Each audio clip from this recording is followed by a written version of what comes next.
3:23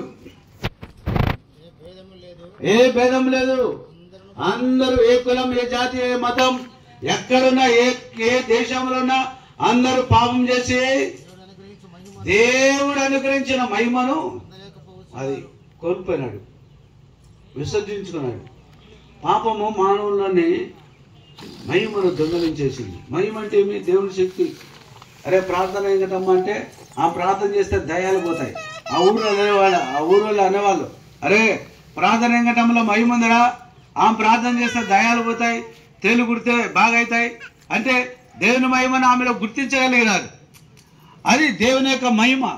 ఆ శక్తి కలిగిన మహిమను మనుషులందరూ పాపాన్ని బట్టి కోల్పోయినా తిరిగి మానవుడు ఆయన స్వరూపం కోల్పోయి తిరిగి మానవునికి మహిమనిచ్చాడు. ఎట్టిచ్చాడు? కీర్తన గ్రంథం 21వ అధ్యాయం. కీర్తన 21 5వ వచనం. కీర్తన 21వ అధ్యాయం 5వ వచనం. నీ రక్షణ వలన అతనికి ఏం కలిగింది? గొప్ప మహిమ. దేవుడు రక్షించడానికి వచ్చి ఎవరైతే రక్షణ పొందుతున్నారో వారందరికీ మహిమనిచ్చాడు. తిరిగి ఈ రక్షణ నువ్వు పొంది ఉంటే మహిమతో కూడిన నెమ్మది నీకు ఇస్తాడు.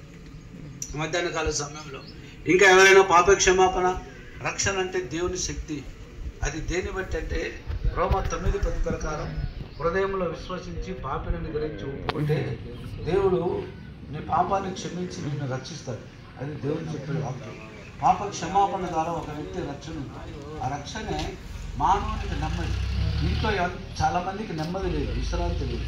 అలాంటిది దేవుడు ఒక ఆదరణను బట్టి మానవునికి నెమ్మదినిచ్చాడు. ఈ నెమ్మది మన జీవితంలో కొనసాగించడానికి ఈ వాక్యాన్ని ఇచ్చాడు.